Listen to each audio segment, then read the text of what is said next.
सुप्रभात बच्चों, कैसे हैं आप लोग। उम्मीद है स्वस्थ प्रसन्न होंगे। सबसे पहले मेरे घर का अंडे जैसा था आकार, तब मैं यही समझती थी बस इतना सा ही है संसार। फिर मेरा घर बना घोंसला सूखे तिनकों से तैयार, तब मैं यही समझती थी बस इतना सा ही है संसार। हाँ, मैं इन पंक्तियों के साथ आज सत्र की शुरुआत करते हुए प्यारे बच्चों आपको ये बात बताना चाहती हूँ कि अभी आप भी उसी चिड़िया की तरह छोटे से हैं जो कि अभी अपने आसपास को जितना आप देखते और समझते हैं बस उतना ही सोच लेते हैं कि इतनी ही बड़ी दुनिया है और अपनी जानकारी जितनी है उतना ही सब कुछ है। लेकिन ऐसा नहीं है, दुनिया बहुत बड़ी है और अभी आपको बहुत सीखना है। इसलिए रोज जो भी आपके माता पिता, भैया दीदी, दादा दादी और गुरुजन तथा आपके शिक्षक शिक्षिकाएं आपको सिखाते हैं, उसे ध्यान से सुनिए, उसे खूब समझिए और हर दिन ज्ञानवर्धक बातों से अपने ज्ञान को बढ़ाते रहिए। ठीक है बच्चों, इसी सिलसिले में मैंने आपको पिछले सत्र में जो नया पाठ 6 पढ़ाया, दांत का दर्द, उसमें बहुत सारी चीज़ें बताई जो आपके व्यवहारिक ज़िंदगी के लिए बहुत ज़रूरी है। आपको निश्चित रूप से समझ में आया होगा। आप में से कितने ऐसे बच्चे हैं जिन्होंने सच में कुछ भी खाने के बाद कुल्ला किया, सच में 2 समय ब्रश किया। अब यहाँ पर तो आप मेरे सामने हैं नहीं, इसलिए आप हाथ उठाकर बता नहीं सकते, लेकिन ये प्रश्न जो मैं आपसे कर रही हूँ वो आप अपने आप से खुद कीजिए कि क्या मैंने जो अच्छी बातें बताई, मैंने पाठ में जो अच्छी बातें सीखी उसे अपने जीवन में कितना उतारा। पिछले 2 दिनों में मैंने कितनी बार कुल्ला किया, कितनी बार ब्रश किया, क्या मैंने उससे सीखा, अपने में कोई बदलाव लाया। ये प्रश्न आप खुद से करिए और उसका जवाब भी आप खुद दीजिए। 2 बार ब्रश करके और बार बार पानी से कुछ भी खाने के बाद कुल्ला करके। ये तो हो गई पाठ की बात। पाठ आपको समझ में आया ही होगा, क्योंकि अगर कोई बात ना समझ में आती तो आप निश्चित पूछते। फिर भी यदि किसी को ना समझ में आई होगी तो आप पूछ लीजिएगा अभी सत्र के दौरान। अब हम लोग पाठ की जो अभ्यास के प्रश्न हैं उसकी तरफ अपना ध्यान देंगे। चलिए बच्चों, हम लोग अपने पाठ के अभ्यास के प्रश्न की तरफ चलते हैं।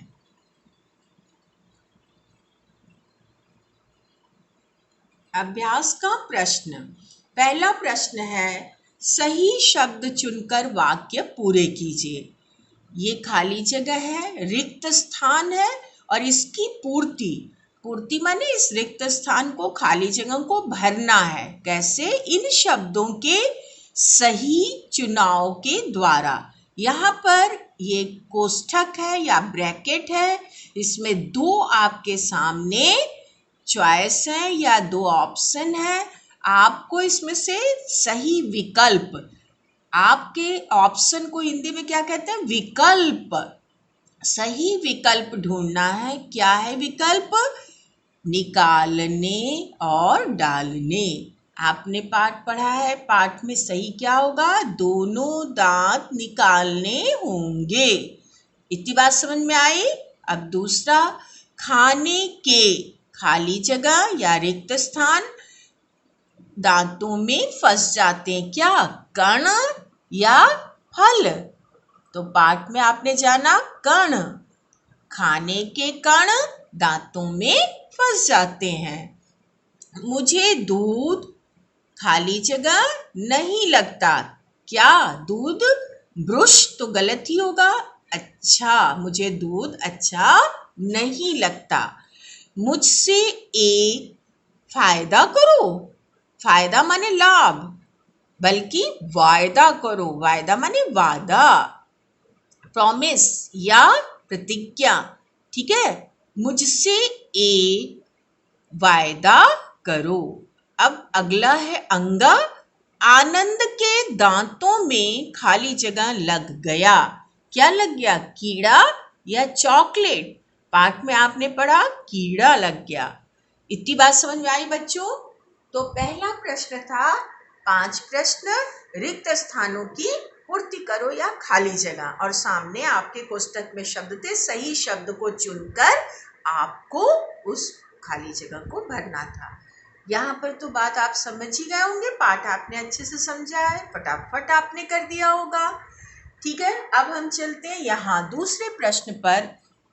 दांतों को साफ रखने के लिए, देखो यहाँ नुक्ता वाला शब्द है, तो इसके उच्चारण में हम थोड़ा परिवर्तन लाएंगे।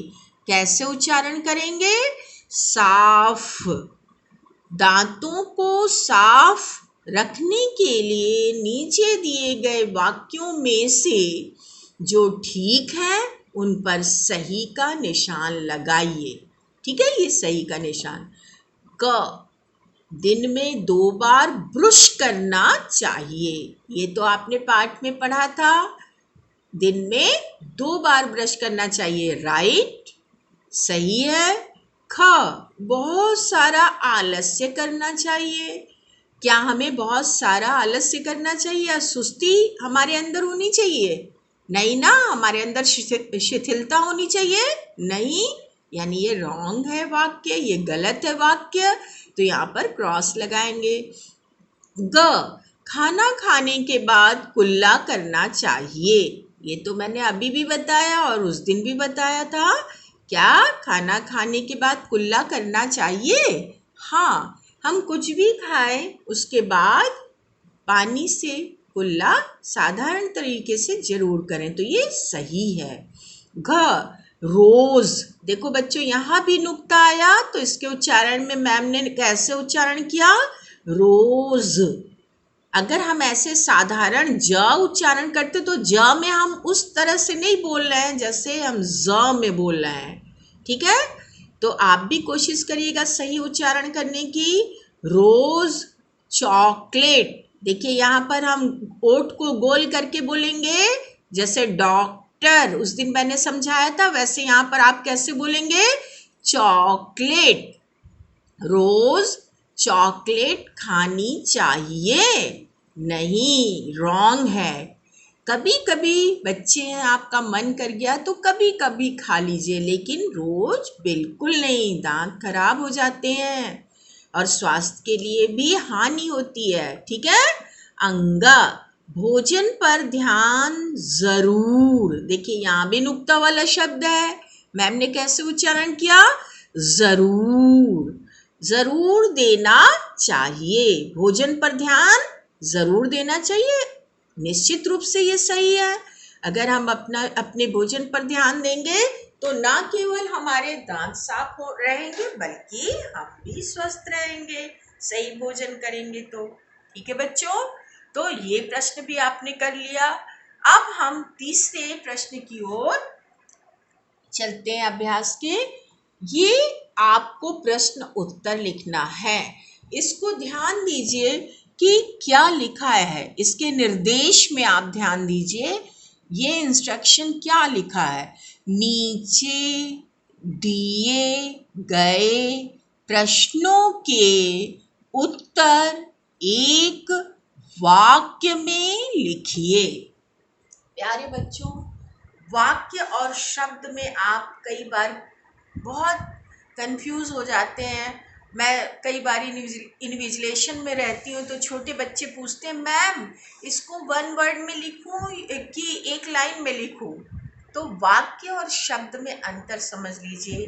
शब्द, आप जब एक वर्ड या एक वर्णों का एक समूह वो शब्द है, और शब्दों का समूह वाक्य है। शब्दों का समूह माने सार्थक शब्दों का एक निश्चित क्रम में लिखा गया समूह वाक्य है। जैसे राम एक शब्द है, ठीक है, श्याम एक शब्द है, लेकिन जब हम इसको एक निश्चित क्रम में कई शब्दों को सजाकर निश्चित क्रम में लिखेंगे तो वो वाक्य है। जैसे राम और श्याम दोनों भाई हैं, तो यहाँ पर राम शब्द था और श्याम शब्द था, और इसको जब सजाकर मैंने कई शब्दों के साथ मिलाकर लिखा तो ये एक वाक्य बन गया। तो यहाँ पर मैं इतनी बात आपको क्यों समझाई? मैंने शुरू में ही कहा था कि आपको जितनी भी ज्ञानवर्धक चीज़ें मिलें उससे समझने की कोशिश कीजिए कि क्या बताया जा रहा है। ना समझ में आए तो बार बार पूछिए। अब आपके दिमाग में ये संदेह नहीं रहेगा कि मैम एक शब्द में उत्तर देना है कि एक वाक्य में। जहां आप देखिए कि एक वाक्य में देना है, मतलब आपको पूरी एक पंक्ति में उत्तर देना है। ठीक है बच्चों, तो चलिए आप ऐसे मत दे दीजिएगा कि तुम्हारा क्या नाम है, तो मेरा नाम अनिरुद्ध है। ये पूरा वाक्य देना है, ऐसे मत दीजिएगा तुम्हारा क्या नाम है अनिरुद्ध, नहीं, ये गलत है। ठीक है, पूरे वाक्य में आपको यहाँ पर उत्तर देना है। चलिए अब हम लोग यहाँ चलते हैं। आनंद बिस्तर पर लेटा हुआ क्या कर रहा है? उत्तर है आनंद बिस्तर पर लेटा हुआ कराह रहा है। ठीक है, आपने शुरू में ही देखा कि आनंद बिस्तर पर लेटा करा रहा था, तभी डॉक्टर आते हैं। तो आनंद बिस्तर पर लेटा आराम से सो नहीं रहा था, आनंद बिस्तर पर लेटा कराह रहा था। अब आगे, आनंद के कितने दांतों में कीड़ा लग गया था? आनंद के 2 दांतों में कीड़ा लग गया था। दांतों को ठीक रखने के लिए क्या पीना जरूरी है? आपने पढ़ा पाठ में, दांतों को ठीक रखने के लिए दूध पीना जरूरी है। खाना खाने के बाद क्या करना चाहिए? खाना खाने के बाद कुल्ला करना चाहिए। आनंद के दांतों से कभी कभी क्या निकलता था? आनंद के दांतों से कभी कभी खून निकलता था। कुल्ला करने से क्या होता है? कुल्ला करने से, इसका उत्तर इस थोड़ा सा बड़ा हो जाएगा वाक्य। कुल्ला करने से क्या होता है? कुल्ला करने से हमें ये फायदा होता है कि भोजन के जो कण हमारी दांतों के बीच चिपके होते हैं वो बाहर निकल आते हैं और हमारे दांतों पर बुरा असर नहीं डालते। ठीक है, अब इस तरह से आपने प्रश्नों के उत्तर भी समझ लिए। अब हम लोग अगले प्रश्न की ओर चलते हैं। दांत को साफ करने के लिए बाजार में मिलने वाले किन्हीं 2 मंजन टूथपेस्ट के नाम लिखिए। बच्चों, ये आज आपका गृह कार्य है। आपको ये दोनों नाम लिख करके अपनी कॉपी में मुझे चेक कराना है।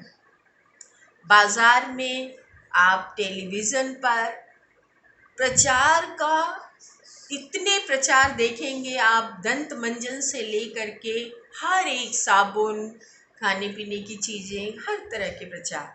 आपको जो सबसे अच्छा आजमाया हुआ दंत मंजन या आपको आजमाया हुआ जो भी टूथपेस्ट अच्छा लगे, उन 2 के नाम शुद्ध शुद्ध लिख दीजिएगा। इस तरह से आपके अभ्यास के प्रश्न आज समाप्त हुए। इसका लिखित नोट मैं पीछे से भेज रही हूँ, वीडियो खत्म हो जाएगा तो आपके पास पहुँच जाएगा। ठीक है बच्चों, अब मैंने जो आपने भेजे हॉलीडे होमवर्क, आपने जो गृह कार्य, आपने जो कक्षा कार्य भेजे, कुछ बच्चों के काम तो वास्तव में तारीफ के योग्य थे, लेकिन कुछ बच्चों में मुझे मात्रा संबंधी, वर्तनी की कुछ गलतियां नज़र आईं। तो मैंने सोचा है बच्चों कि हर सत्र में मैं आपको संयुक्त व्यंजन संबंधी जो गलतियां आपसे होती हैं या मात्रा संबंधी जो गलतियां होती हैं, उनके छोटी छोटी बातें फिर से आपको समझाऊंगी। हालांकि आपने मात्राएं यूकेजी में पढ़ ली हैं, 1 में पढ़ ली हैं, लेकिन कोई बात नहीं, आप उसको बार बार दोहराते रहिए। क्यों? क्योंकि करत करत अभ्यास ते जड़मति होत सुजान, रसरी आवत जाते सिल पर परत निशान। यानी कि बार बार अगर हम किसी चीज का अभ्यास करते हैं तो वो चीज हमारे दिमाग में पर अच्छे से बैठ जाती है। हम उस चीज को जल्दी सीख लेते हैं, खूब अच्छे से सीख लेते हैं। जैसे कुएं की जगत पर रस्सी के बार बार आने पर पत्थर पर भी निशान लग जाता है, पत्थर पर भी निशान बन जाता है, उसी तरह हमारे दिमाग में भी वो चीज अच्छे से बार बार जिस चीज की हम प्रैक्टिस करते हैं बैठ जाती है। तो आज हम बच्चों आपको ह्रस्वीकार और दीर्घीकार के बारे में बताएंगे। आप लोग निश्चित पढ़े हुए हैं ह्रस्वीकार और दीर्घीकार की मात्राएं। ये है आपका ह्रस्वीकार और ये है आपका दीर्घीकार। इसको कहेंगे दीर्घ। क्या कहेंगे? दीर्घ। और इसको कहेंगे ह्रस्व। क्या कहेंगे? ह्रस्व। ये ह्रस्व ईकार है और ये दीर्घिकार है। इतनी बात समझ में आई? अब चलिए हम लोग ये देखते हैं कि मैम क्यों ये बता रही हैं। मैंने कई बार देखा बच्चों को कि जहाँ पर ह्रस्वीकार इसकी मात्रा लगानी होती है वहाँ पर बच्चे ये लगाते हैं और जहाँ ये लगानी होती है वहाँ पे ये लगा देते हैं। इस ई की मात्रा कैसे लगती है? इस ई की मात्रा ऐसे लगती है। और इस ई की मात्रा कैसे लगती है? इस ई की मात्रा ऐसे लगती है। ये तो आप सब जानते हैं, लेकिन जल्दी में या असावधानी के कारण आप गलतियां कर देते हैं। ठीक है? जैसे इसके लिए एक मैं आपको एक छोटी सी बहुत बेसिक चीज बताती हूँ जो कि शायद आपने पहले जानी हो, कि जब हम वर्णमाला में स्वर को पढ़ते हैं, आपने भी स्वर पढ़ा होगा, अ आ आ की तो कोई मात्रा आपसे गलती नहीं होती क्योंकि इतनी चीज तो आप समझ चुके हैं, आप 2 में पहुंच गए हैं। लेकिन ई ह्रस्वीकार और दीर्घिकार की मात्रा में गलतियां करते हैं। तो ये मैं बता रही थी कि जब स्वर को आप बोलते हैं तो उसका जो क्रम है उस पर ध्यान दीजिए। अ आ ई ई। आगे का अभी मैं आपको अगले में बताऊंगी। उ ऊ री ए ओ कैसे आप उसकी मात्रा पे ध्यान देंगे वो मैं बाद में बताऊंगी। पहले आप यहाँ पर ध्यान दीजिए जो आज मैं आपके लिए लेके आई हूँ। ई माने ह्रस्वीकार और ई माने दीर्घिकार। पहले तो इसके उच्चारण को भी हमें सही करना चाहिए। ह्रस्वीकार में हम जल्दी से बोले, ह्रस्व माने छोटा, तो थोड़ी जल्दी से बोल दें, हम थोड़ी देर में बोल दें, जैसे ई। और दीर्घिकार माने बड़ा, तो बड़ा माने थोड़ा खींच कर बोले, थोड़ा देर तक बोले। ई ई ई। ये तो उच्चारण में हो गया। और लिखते समय हम इसको कैसे अंतर समझेंगे ये देखिए। हम जैसे ह्रस्वीकार पहले आया तो हम किसी भी व्यंजन के पहले उसको लगाएंगे। अगर ह्रस्वीकार लगाना है तो किसी भी व्यंजन के पहले लगाएंगे। आपको पहले मैं एक बेसिक चीज बता दूं बेटा कि व्यंजन में मात्राएं जुड़ती हैं। व्यंजन में जब स्वर जुड़ते हैं तो वो मात्रा के रूप में लगते हैं। मात्रा, ये सब चीजें आप जान चुके हैं, ये मैं मान के चल रही हूँ। ठीक है? तो मैं ये बता रही थी कि व्यंजन में ह्रस्वीकार जब भी किसी व्यंजन में जुड़ेगा वो पहले लगेगा, क्योंकि ह्रस्वीकार दीर्घिकार के पहले आता है वर्णों के क्रम में। इतनी बात समझ में आई? ई पहले आता है तब ई आता है। इसी तरह से किसी व्यंजन में जब ह्रस्वीकार जुड़ेगा तो वो व्यंजन के पहले जुड़ेगा, और जिस व्यंजन में दीर्घिकार जुड़ेगा, दीर्घिकार ई के बाद आता है, तो वो व्यंजन के बाद में जुड़ेगा। इसके उदाहरण मैं करके यहाँ पर आपको दिखा रही हूँ।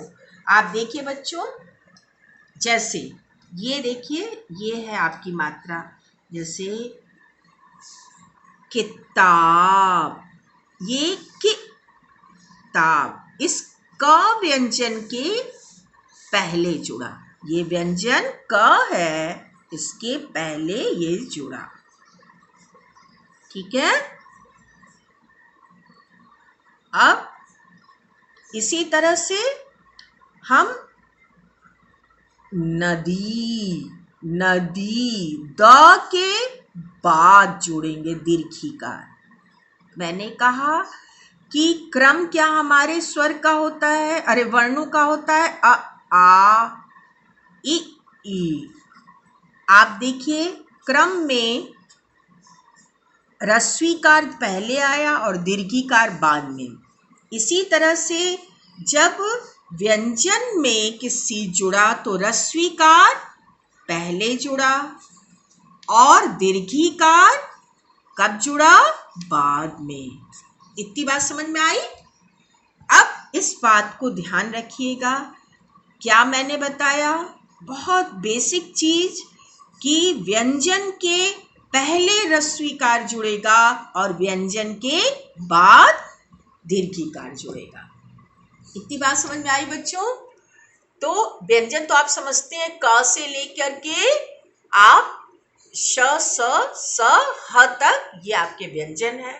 और उन सारे व्यंजनों में बिना स्वर के आप उसका उच्चारण कर ही नहीं सकते। जैसे आप क बोलते हैं तो क में अ जोड़ करके बोलते हैं, क अधूरा है, क व्यंजन अधूरा है, उसमें बिना स्वर जोड़े आप नहीं बोल सकते। ठीक है।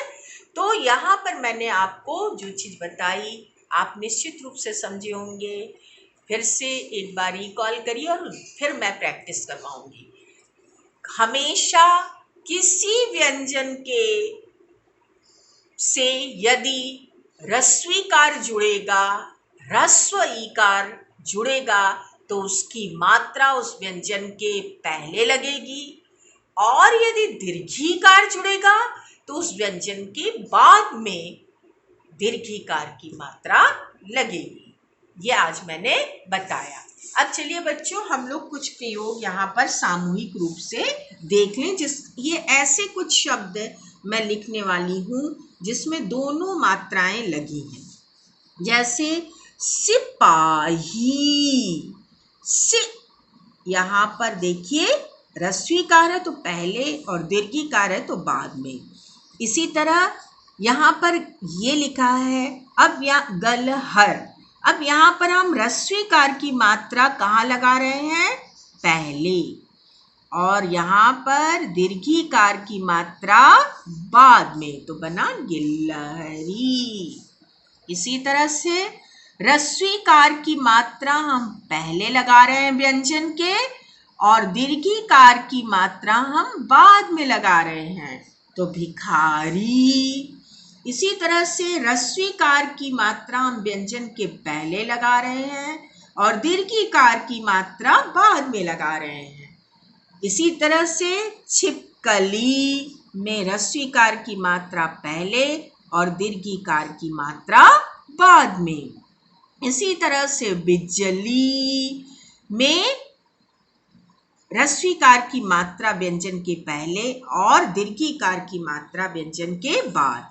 ये हमारा व्यंजन है और इसमें हम ह्रस्वीकार की मात्रा पहले लगा दिए, और ये हमारा व्यंजन है, इसमें हम दीर्घिकार की मात्रा बाद में लगाए। इसी तरह से खिचड़ी, इसी तरह से तितली। ठीक है बच्चों, अब यहीं पर मैं अपने सत्र को विराम देती हूँ और साथ में आपको बोलूँगी कि आप ऐसे 2 शब्द ढूंढ करके रखिए अपने दिमाग में, और अभी जब ये वीडियो ख़त्म हो जाएगा तो मुझे बताइएगा, मैं पूछूंगी तो। ठीक है। चलिए, खुश रहिए, खूब खुश रहिए, मुस्कुराते रहिए, हंसते रहिए फूलों की तरह।